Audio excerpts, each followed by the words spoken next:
Saya ingin berubah, saya ingin setia, dan saya ingin lebih rajin lagi beribadah. Perubahan yang tidak pernah terwujud. Roma 12 ayat 2 mengatakan, janganlah kamu menjadi serupa dengan dunia ini, tetapi berubahlah oleh pembaruan budi.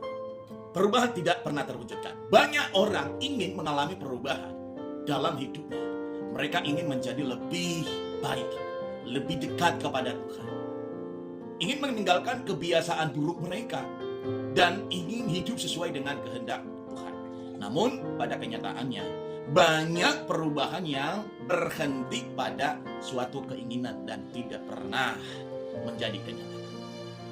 Ada orang yang berkata, saya akan berubah, tetapi tetap hidup dalam kebiasaan lamanya.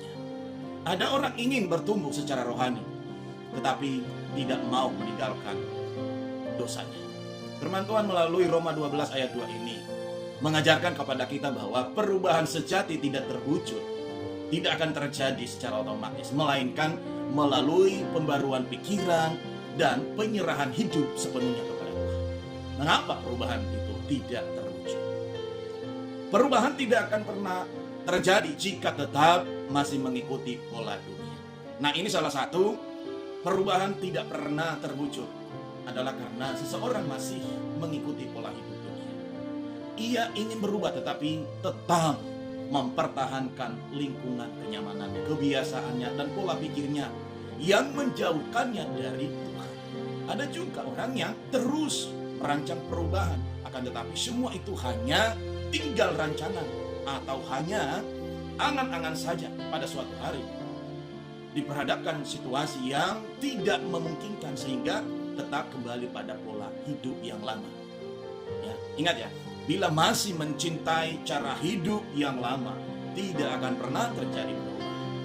Perubahan tidak akan terjadi tanpa pembaruan pikiran. Tuhan bekerja dari dalam keluar. Sebelum mengubah tindakan kita, Tuhan itu terlebih dahulu ingin mengubah cara pikir kita. Nah, banyak orang gagal berubah. Kenapa? Karena masih berpikir negatif, masih menyimpan kepahitan, masih hidup dalam pola pikir lamanya. Pikiran yang diperbarui oleh firman Tuhan akan menghasilkan kehidupan yang terus diperbarui. Perubahan tidak akan terjadi jika hanya menjadi suatu niat, hanya angan-angan saja. Yakobus 1 ayat 22 ya, mengatakan, tetapi hendaklah kamu menjadi pelaku firman dan bukan hanya pendengar saja. Banyak orang memiliki niat yang baik tetapi tidak mengambil langkah yang nyata. Mereka berkata, saya ingin berubah, saya ingin lebih setia, saya ingin lebih rajin untuk beribadah. Namun tidak ada tindakan yang dilakukan, tidak ada tindakan yang nyata.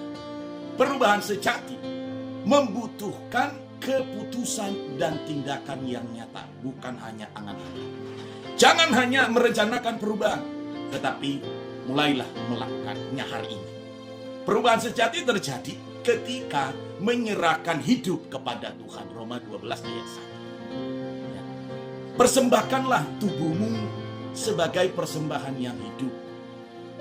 Perubahan bukan hanya hasil usaha manusia, tetapi juga karya Allah dalam hidup seseorang. Jadi ketika seseorang menyerahkan hidupnya kepada Tuhan, hatinya diperbarui, karakternya dibentuk, hidupnya diarahkan kepada kehendak Allah. Semakin dekat seseorang kepada Tuhan, semakin nyata perubahan dalam hidupnya. Jadi, jangan hanya meminta Tuhan untuk mengubah hidup kita, tetapi serahkanlah seluruh hidup ini kepadanya. Jangan hanya melakukan suatu perubahan yang hanya angan-angan, akan tetapi ada tindakan yang nyata. Jangan hanya menjadi suatu keinginan, tapi di luar pemikiran kita, di luar apa yang kita pikirkan mengatakan bahwa saya ingin berubah. Tapi pada suatu saat tidak pernah terwujudkan keinginan itu. Oleh karena itu, marilah merancang sebuah perubahan itu dan harus dilakukan, dipraktekkan dengan kehidupan yang nyata. Terima kasih, Tuhan memberkati kita semua.